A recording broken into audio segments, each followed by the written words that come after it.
안녕하세요. 파이팅 홍공TV입니다. 오늘은 공인중개사 1차 벼락치기 민법 스피드 암기노트 물권법 파트 마지막으로 저당권 살펴보도록 하겠습니다. 바로 시작합니다. 저당권은 우리가 흔히 부동산을 담보로 맡기고 돈을 빌렸을 때 나중에 갚지 않을 것에 대비해서 설정해놨다가 경매에 넘어갔을 때 우선 변제 받을 수 있는 권리다. 기본적으로 이렇게 알고 있으면 되는데 우리는 지문으로 공부해야 되니까 저당권이란 채무자 또는 제3자, 즉 채무자를 대신해서 담보를 제공하는 물상보증인이죠. 제3자 물상보증인이 담보로 제공한 부동산, 지상권, 전세권 등의 권리도 포함해서 이 부동산에 대해서 점유의 이전 없이도 변제가 되지 않을 경우 우선 변제 받을 수 있는 담보 물권을 말합니다. 채무자 제3자가 점유는 하지 않으면서 변제가 되지 않을 경우 우선 변제 받을 수 있는 담보 물권이 저당권이다.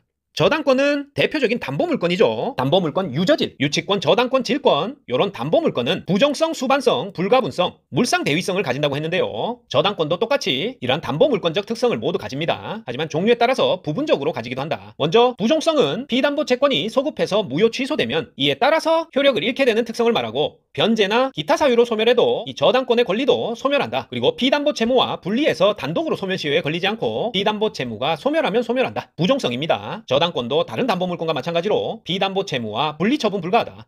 따라서 전세권이 저당권의 목적인 경우 전세권 기간이 만료로 종료되면 전세권이 소멸하게 되고 이에 대한 담보물권인 저당권도 따라서 소멸하게 됩니다. 따라서 이 경우에 전세권 자체를 목적으로 한 저당권은 실행 불가하고 전세금 반환 채권에 대해 물상대위는 가능하다. 전세권이 저당권의 목적인 경우 전세권이 기간 만료로 종료되고 나면 저당권도 따라서 소멸합니다. 따라서 전세권 자체를 목적으로 한 저당권 실행은 불가하고 다만 전세금 반환 채권에 대해 물상대위를 할 수 있다. 또한 저당권은 피담보 채권과 같이 이전되는 수반성을 가집니다. 하지만 저당권부 채권은 특약을 하면 저당권을 수반시키지 않고 채권만 이전 가능하다. 그렇게 되면 이 채권은 무담보 채권이 되겠죠. 하지만 기본적으로 이 담보권만 분리해서 양도하는 것은 불가합니다. 양도하면 비담보 채권과 같이 이전된다. 그리고 저당권은 채무를 전부 변제받을 때까지 목적물 전부에 대해서 권리 행사가 가능합니다. 이걸 불가분성이라고 부른다. 저당권은 빌려준 돈 전부 받을 때까지 담보로 잡은 목적물 전부에 대해서 저당권의 권리 행사가 가능하다. 그리고 이 물상대위성은 저당으로 잡은 목적물이 멸실, 훼손, 공용징수되었을 때 우선 변제적 효력을 보호하기 위해서 인정되는 권리입니다. 목적물이 멸실, 훼손, 공용징수됐을 때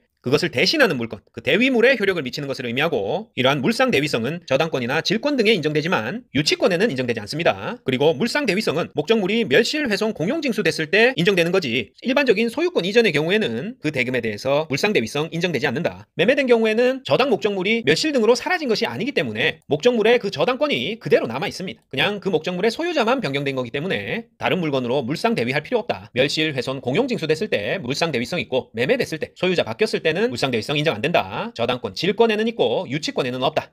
기억하십니다.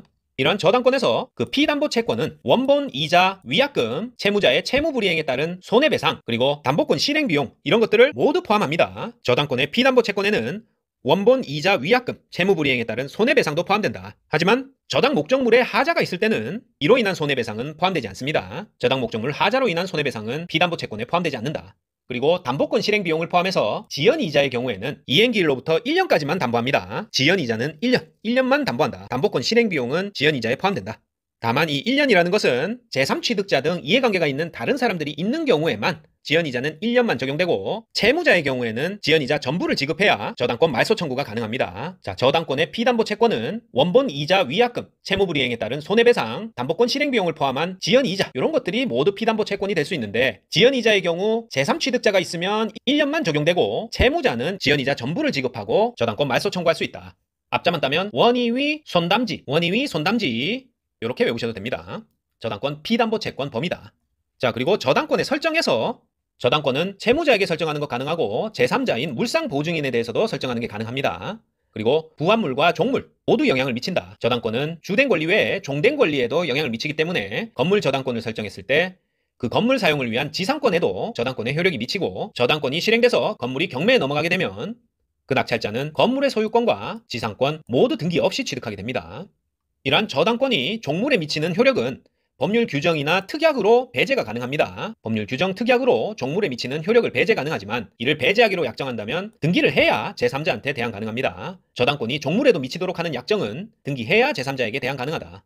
그래서 만약에 건물 소유 목적으로 토지를 임차한 사람이 그 건물의 저당권을 설정하고 돈을 빌렸다. 그랬을 때는 저당권의 효력은 그 토지 임차권에도 영향을 미칩니다. 그래서 이 사람이 돈을 못 갚아서 저당권 실행으로 건물이 경매에 넘어가게 되면 건물 소유권과 함께 토지 임차권도 그 낙찰자, 매수인이 취득하게 된다. 자, 위에서 건물 저당권 실행으로 낙찰자가 건물 소유권과 지상권까지 모두 등기 없이 취득하는 것과 같은 법리로 토지 임차하고 있고 건물의 저당권 설정됐을 때 저당권 실행돼서 건물이 경매에 넘어가면 그 낙찰자는 건물 소유권과 토지 임차권도 같이 취득하게 된다. 그런 말입니다. 그리고 집합건물 구분 소유자의 전유 부분에 대한 저당권은 요건 주로 아파트 얘기겠죠. 일반적으로 아파트 전용 부분.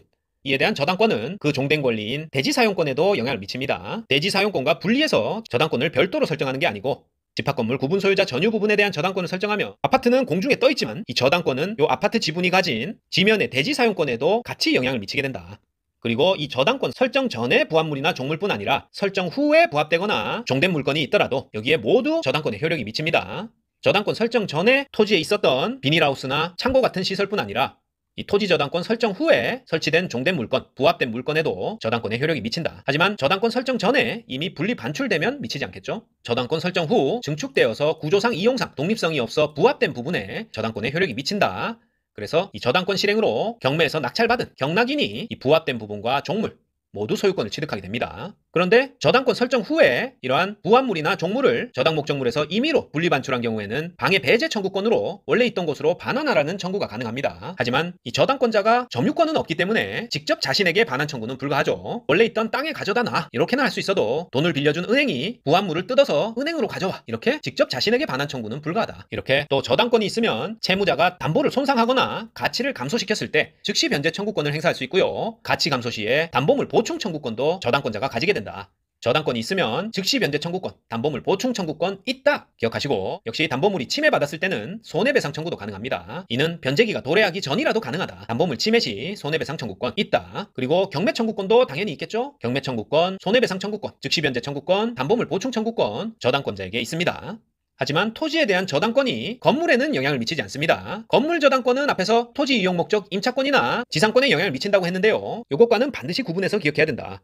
토지 저당권은 건물에 영향을 미치지 않는다. 건물 저당권은 토지 임차권, 지상권에 영향을 미친다. 꼭 주의하세요. 그래서 토지의 저당권을 설정한 후에 그 설정자가 그 위에 건축물을 축조하여 소유하고 있는 경우 건물도 함께 일괄하여 경매 청구 가능합니다. 자, 이는 토지 저당권의 가치를 보호하기 위함인데요. 원래 저당물의 가치는 건물의 제한을 받지 않는 나대지였기 때문에 건물이 생기게 되면 건부감가가 되죠. 건물이 생긴 후에 토지만 경매하면 건물 때문에 이용에 제한을 받는 토지가 되기 때문에 가치가 감소합니다. 이러한 건부감가, 가치 감소를 방지하기 위해 특별히 일괄 경매를 인정하고 있다. 다만 여기서도 건물 경매 대금에서 토지에 대한 비담보 채권을 우선 변제받지는 못합니다. 원래 토지에 대한 저당권은 건물에 영향을 미치지 않는데 토지 저당권 설정 후에 설정자가 그 위에 건물을 축조하여 소유하고 있는 경우다. 이럴 경우에는 토지 저당권을 실행할 때 건물도 함께 일괄해서 경매 청구 가능하다. 다만 건물 경매 대금에서 우선 변제받지는 못한다.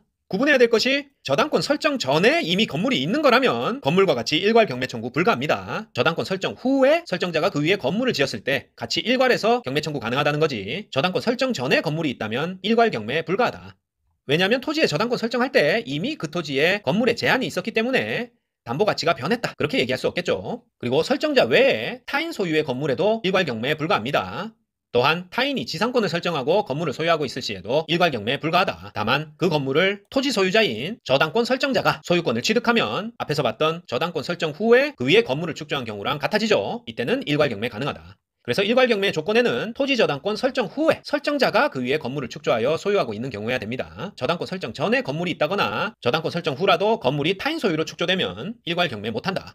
자, 그리고 이 일괄 경매는 안 해도 됩니다. 일괄 경매로 진행하지 않고 토지만 경매에 넘겨도 되지만 일괄 경매를 신청했다면 토지 건물은 일괄해서 동일인에게 낙찰됩니다. 일괄 경매는 선택사항이지만 일괄 경매되면 동일인에게 토지 건물 모두 낙찰된다.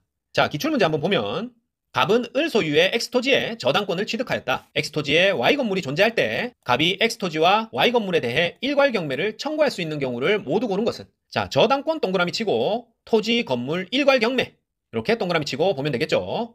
갑이 저당권을 취득하기 전 이미 X토지 위에 을의 Y건물이 존재한 경우에는 일괄 경매 안 된다고 했습니다. 갑이 저당권 취득 후 저당권 설정자인 을의 소유로 Y건물을 축조했을 때 일괄 경매 할 수 있다. 자, 갑이 저당권을 취득한 후죠. 이때는 을이 X토지 위에 Y건물을 축조하여 소유하고 있는 경우 딱 일괄경매 요건이죠. 갑이 저당권 취득한 후 을이 저당권 설정자, 토지 소유자가 자기 토지 위에 건물을 축조한 경우 이때는 일괄경매 청구 있다. 자, 디귿 갑이 저당권을 취득한 후 병이 나왔네요. 자, 다른 사람이 건물 축조하면 일괄경매 안 되는데 병이 X토지의 지상권을 취득하여 Y 건물을 축조하고, 자, 그런데 을이 그 건물의 소유권을 취득한 경우네요. 끝까지 봐야 된다. 이때는 저당권 설정자인 토지 소유자 을이 건물 소유권을 취득했기 때문에 이때는 토지 건물 소유자가 같아져서 일괄경매 청구할 수 있겠죠. 디귿도 오다. 그래서 정답은 니은 디귿이 되겠습니다. 일괄경매 청구하려면 저당권 설정 후 설정자가 건물을 축조하여 토지 건물 소유권이 동일할 때 일괄경매 있고, 취득 후 제3자가 건물 소유권이나 지상권을 취득했다. 이때도 설정자가 다시 그 건물의 소유권을 취득한 경우에는 일괄경매 청구할 수 있습니다.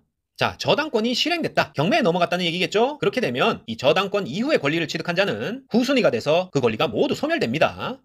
저당권 설정 후에 권리를 취득한 제3자가 필요비, 유익비를 지출한 경우 이때는 경매 대가에서 우선 상환 받을 수 있다. 저당권 실행되면 저당권 이후 권리 싹 다 소멸하지만 저당권 설정 후라도 그 부동산에 제3자가 필요비, 유익비를 지출한 경우 경매 대가에서 우선 상환 받을 수 있다. 그리고 경매 절차에서 저당 부동산에 대해서 압류가 있은 후에 저당권 설정자가 수취한 과실이 있는 경우 여기에도 저당권의 효력이 미칩니다. 경매 절차에서 압류 후에 이 저당권 설정자가 계속 그 부동산에서 임대료를 받고 있었다. 그러면 압류 있은 후 수취한 과실에 대해서는 저당권의 효력이 미친다. 요건 압류 후에 계속 설정자가 과실을 수취해 가면 고의로 경매 절차를 지연시킬 수 있기 때문에 이를 방지하기 위해서 압류 후에는 더 이상 저당권 설정자가 과실을 수취하지 못하게 하고 있어요. 하지만 압류 전에 수취한 과실에는 영향을 미치지 않는다.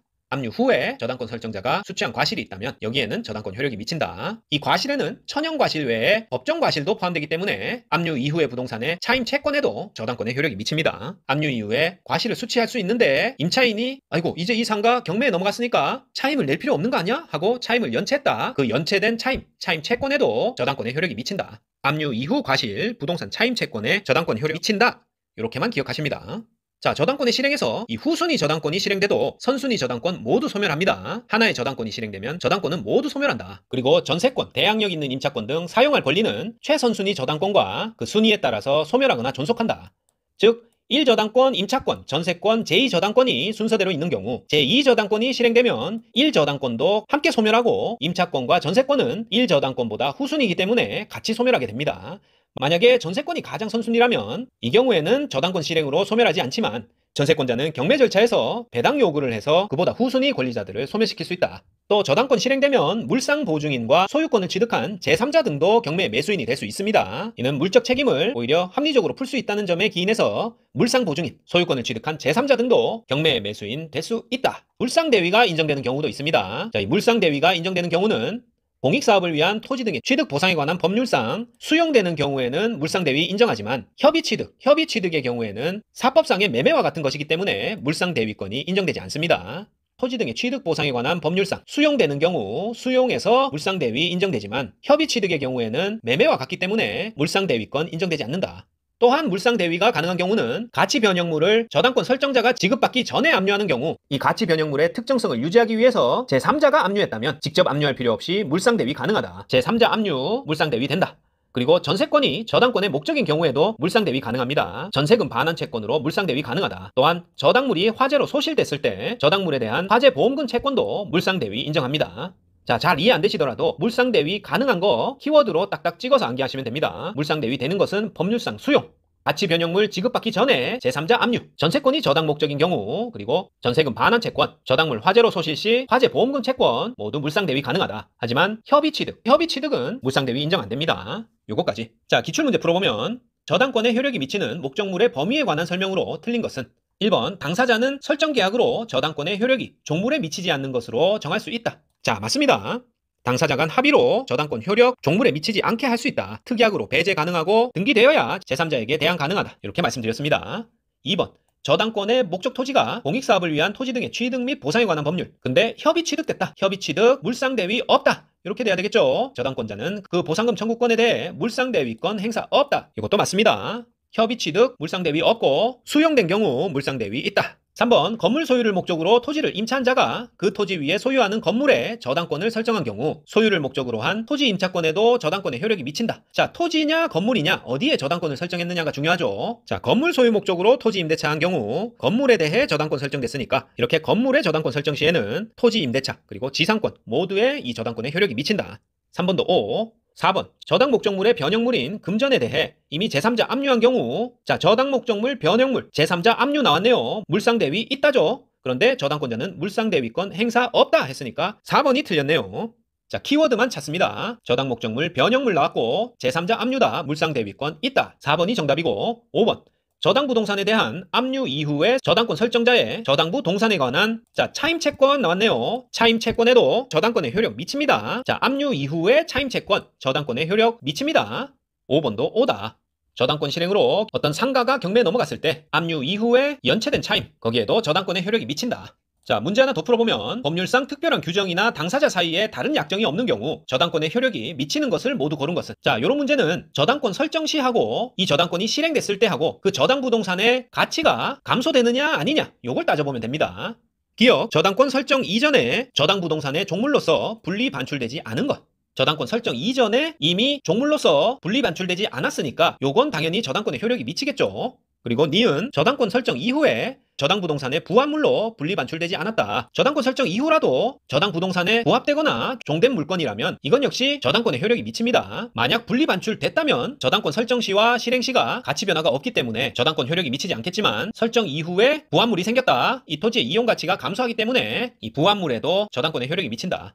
디귿 저당 부동산에 대한 압류 이전에 저당 부동산으로부터 발생한 저당권 설정자의 차임채권 자 차임채권인데 압류 이전에 발생한 거죠. 자 요건 저당권 설정자가 가져갈 수 있습니다. 저당권은 점유를 하지 않기 때문에 점유로 인해서 발생하는 과실에는 원칙적으로 이 저당권의 효력이 미치지 않습니다. 하지만 압류 이후의 과실이나 차임채권에는 저당권의 효력이 미친다. 그래서 3번 압류 이전이니까 차임채권에 저당권 효력 미치지 않는다 해야 되겠죠. 디귿은 X니까 효력 미치는 것은 기역과 니은이 되겠습니다. 2번이 정답이다.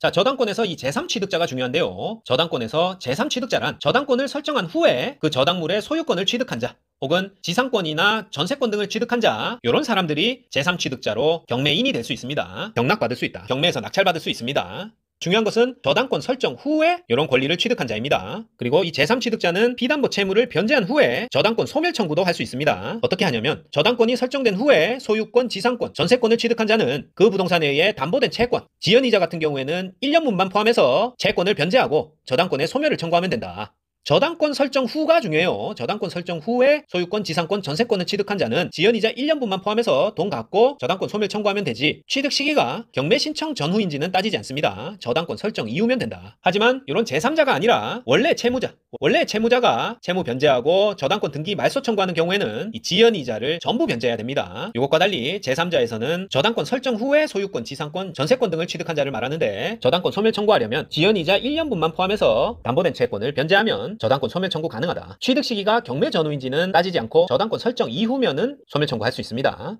자, 하지만 제3취득자에 후순위 저당권자는 들어가지 않습니다. 따라서 변제 후에 저당권 소멸 청구 불가하다. 누구? 후순위 저당권자. X토지에 우리은행에서 1억 빌리고 새마을금고에서 1억 빌렸을 때 새마을금고는 후순위 저당권자죠. 후순위 저당권자는 앞에 우리은행에서 빌렸던 거 자기가 변제하고 우리은행한테 저당권 소멸해라. 이렇게 청구할 수 없습니다. 후순위 저당권자 변제 후 소멸 청구 불가하다. 제3취득자 아니다.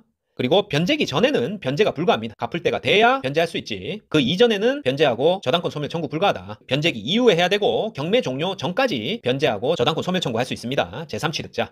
자, 이러한 저당권 설정 후에 소유권, 지상권, 전세권 등 권리취득자, 제3취득자는 필요비, 유익비를 지출했을 때 경매 대가에서 우선 변제 받을 수 있습니다. 제3취득자 필요비, 유익비 지출 시 경매 대금에서 우선 변제 받을 수 있다. 이것도 기억해 주시고. 자, 기출문제 보면 저당부동산의 제3취득자에 관한 설명으로 옳은 것을 모두 고른 것은 기억, 저당부동산에 대한 후순위 저당권자 맨 뒤에 가서 제3취득자 해당하지 않는다. 맞죠? 니은 저당부동산의 제3취득자는 부동산의 보존 개량을 위해 지출한 비용, 필요비, 유익비죠? 그 부동산의 경매 대가에서 우선 상환 있다 돼야 되는데 없다 돼 있네요. 니은은 틀렸다. 자, 제3취득자가 필요비, 유익비 지출한 경우 일종의 공익을 위한 비용으로 우선 변제 받습니다. 자, 디귿 저당부동산의 제3취득자는 저당권을 실행하는 경매에 참가해서 매수인이 될 수 있다. 자, 경매인 될 수 있다 했습니다. 디귿도 O. 제3취득자 경매인 될 수 있다.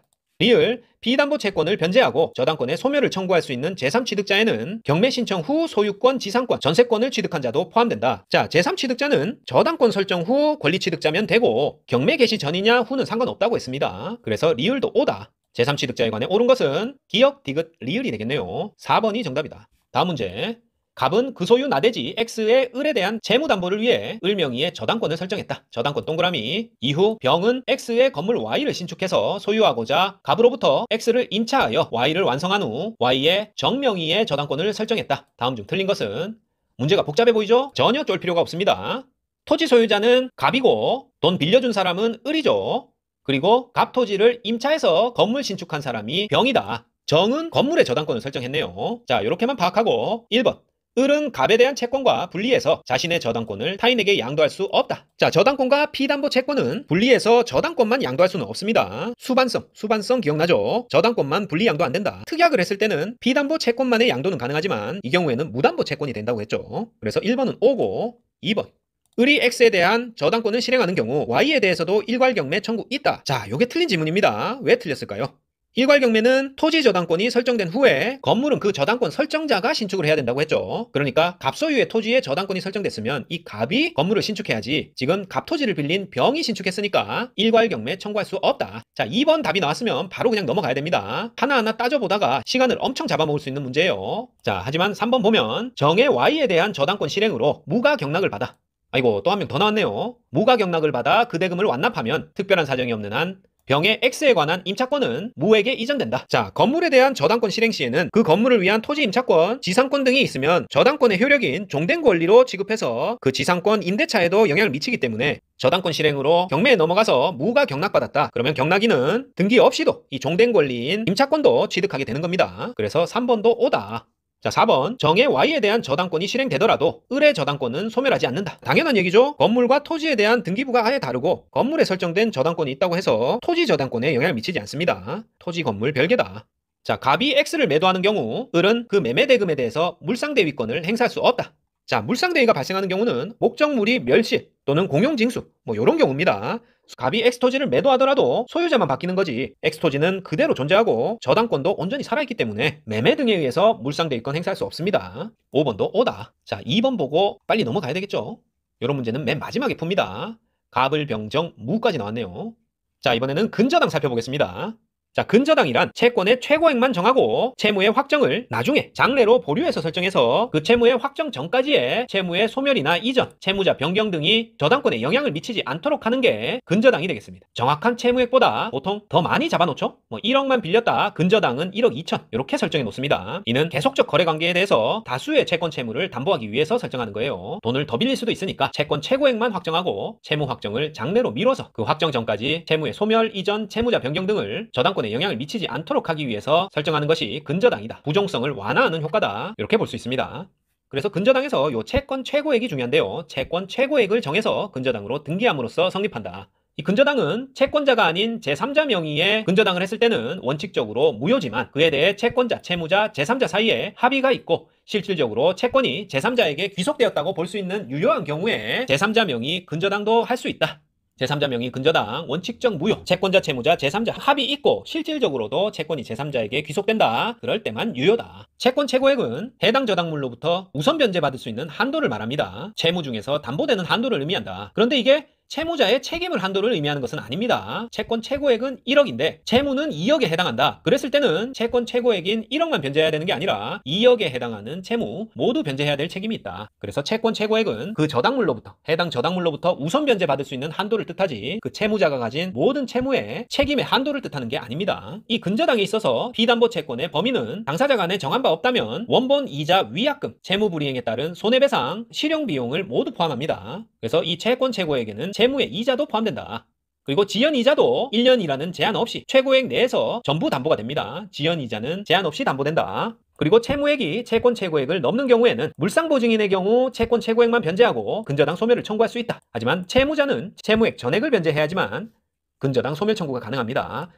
채무액이 채권 최고액 넘는 경우 물상 보증인은 근저당 채권 최고액만 변제하고 말소 청구할 수 있다. 채무자는 다 변제해야 된다. 자, 근저당의 확정은 결산기가 도래했을 때 비담보 채무를 확정해야 됩니다. 결산기가 도래하거나 존속기간이 종료하거나 당사자 간 약정한 방법이 있다면 그에 따라서 비담보 채무가 확정된다. 약정 방법이 없다면 설정자는 근저당 해지가 가능하고 해지 시에 비담보 채무를 확정하면 됩니다. 자, 그리고 근저당권자가 경매를 신청하면 경매 신청 시 비담보 채무가 확정된다. 다만 후순위 저당권자가 경매를 신청했다면 그 근저당권이 소멸하는 시기인 경락인의 경락대금 완납 시 이 선순위 저당권자의 비담보 채무가 확정됩니다. 후순위 저당권자 경매 신청 시에는 경락대금 완납 시 선순위 저당권자 비담보 채무 확정된다. 자, 이건 후순위 저당권자의 경매 신청 시보다 시기적으로 뒤인 매각대금, 경락대금 완납 시에 비담보 채무가 확정되는 건데요. 이를 통해서 자신이 아닌 후순위자가 경매 신청을 했을 때 선순위 저당권자에게 담보 가치를 좀 더 오랫동안 활용할 수 있게 하기 위해서 이렇게 해주는 겁니다. 따라서 그냥 외운다. 후순위 저당권자가 경매를 신청했을 때는 근저당권이 소멸하는 시기인 경락인의 경락대금 완납 시, 매수인의 매각대금 완납 시 선순위 저당권자의 비담보 채무가 확정됩니다.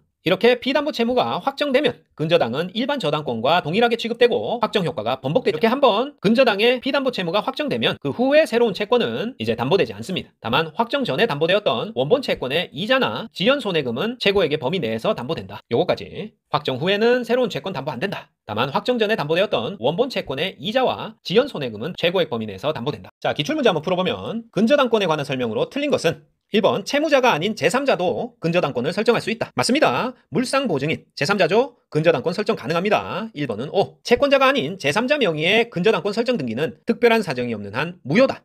자, 채권자가 아닌 제3자 명의의 근저당 설정 등기는 실질적으로 채권이 제3자에 귀속된 것으로 볼 수 있는 특별한 사정 있어야 유효입니다. 그렇지 않다면 원칙적으로 무효다. 따라서 2번도 맞는 지문. 3번 근저당권에 의해 담보될 채권 최고액에는 채무의 이자는 포함되지 않는다. 자, 요게 틀렸네요. 근저당권에 의해서 담보될 채권 최고액에는 이자도 포함되고 지연이자도 1년 제한 없이 포함됩니다. 채권 최고액 내에서 이자, 지연이자 모두 포함된다. 근저당권 설정자가 적법하게 기본계약을 해지하면 비담보 채권은 확정된다. 자, 따로 약정이 없는 한 비담보 채권의 확정은 설정자의 해지로 확정됩니다. 보통 결산기가 도래하거나 존속기간 종료로 확정되지만 약정이 없다면 해지로 확정된다. 근저당권자가 비담보 채무의 불이행을 이유로 경매 신청을 한 경우에는 근저당권자가 경매 신청 시에 비담보 채권 확정된다. 맞는 지문입니다. 또 하나 후순위 저당권자가 경매 신청했다. 그랬을 때 선순위 저당권자의 비담보 채권은 경락인의 대금 완납 시 확정된다는 것까지 기억합니다. 후순위 저당권자가 경매 신청 시에요. 자, 마지막으로 공동저당 알아보고 물권법 마치도록 하겠습니다. 공동저당은 동일 채권의 담보를 다수의 부동산, 수개의 부동산으로 설정한 걸 말하는데요. 하나의 채권을 담보하기 위해서 여러 개의 부동산에 저당권을 설정한 걸 말한다. 자, 이렇게 채무자 소유의 수개의 부동산에 공동저당을 했을 때는 중요한 것이 동시 배당받았을 때 각 부동산의 경매 대가에서 비례해서 배당받는다. 요게 중요합니다. 자, 기출문제를 예로 들면 채권자 갑이 3억의 채권을 담보하기 위해서 채무자 을 소유의 A와 B 부동산에 1순위로 공동저당을 설정했다. 그리고 A 부동산에는 후순위로 병이 채권액 2억 4천으로 또 근저당이 설정돼 있고 B 부동산에는 후순위로 정이 채권액 1억 6천으로 저당권을 설정한 경우 동시 배당됐을 때 A 부동산에는 4억, B 부동산은 2억으로 낙찰됐을 경우 갑은 3억 원을 각각 비례해서 A 부동산에서는 2억, B 부동산에서는 1억을 받고요. 따라서 후순위 채권자인 병은 A 대가인 4억에서 갑이 가져간 2억을 빼고 남는 2억을 가져가게 되고요. 정은 B 부동산이 낙찰된 2억에서 선순위자 갑이 배당받은 1억을 빼서 남은 1억을 각각 받게 됩니다. 자, 그래서 기출문제에서 동시배당 계산 문제가 나왔을 때는 후순위권자의 채권액에 상관없이 낙찰받은 각 부동산의 배당액 비율대로 선순위자 채권을 먼저 배당하고 그 다음에 각 부동산의 남는 배당 금액을 후순위 채권자가 가져가면 된다. 자, 그 다음에 이시배당이라는 게 있는데요. 달을 시간 시죠. 각 부동산이 시기를 달리하여 배당했을 경우 먼저 경매된 부동산에 대해서 일단 전액을 받을 수 있고 부족하면 나머지 부동산에서 해결 못한 나머지 부분을 받을 수 있습니다. 이 경우에는 먼저 경매된 부동산의 후순위 저당권자는 선순위 공동저당권을 대위해서 행사할 수도 있습니다. 자, 이시배당 시에는 먼저 경매된 부동산에 전액받고 부족하면 나머지 부동산에서 받고 이 경우 후순위 저당권자는 선순위 공동저당권 대위 행사 있다. 요 정도만 기억하십니다. 그리고 공동근저당의 경우에는 실제 채권이 5억이었지만 채권 최고액은 4억으로 설정되어 있는 경우에 처음 부동산을 경매해서 3억 원을 배당받았다면 두 번째 부동산 배당 시에는 이 채권 최고액 4억 원에서 먼저 배당받은 3억을 제하고 남는 1억 범위 내에서만 배당이 가능합니다. 공동 근저당의 경우 아무리 여러 부동산에 배당액이 많이 나오더라도 전체 범위는 채권 최고액을 넘어설 수 없다. 공동 근저당은 배당받은 금액을 채권 최고액의 제한 금액 범위 내에서 배당 가능합니다. 그리고 채무자와 물상 보증인의 부동산 두 부동산의 공동 저당 시 동시 배당할 때는 먼저 채무자 소유의 저당 목적물로부터 우선 배당받고 부족 시에 물상 보증인의 부동산에서 배당을 하게 됩니다.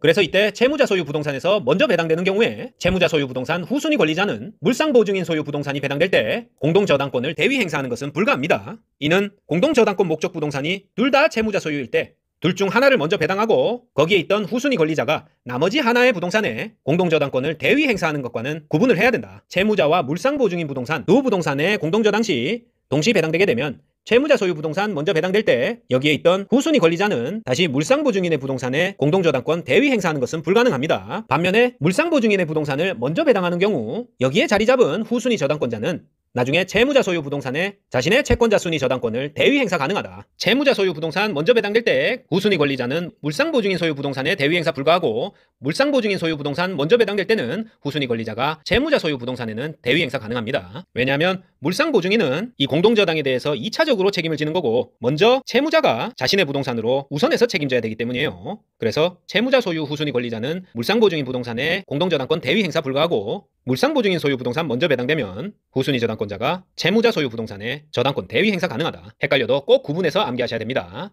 자, 이상입니다. 공인중개사 1차 민법 스피드 암기노트 물권법 파트는 여기까지 마무리하겠습니다. 파이팅 홍콩TV 구독, 좋아요 부탁드리고 실전에서 꼭 좋은 점수로 합격의 영광을 누리시길 기원합니다.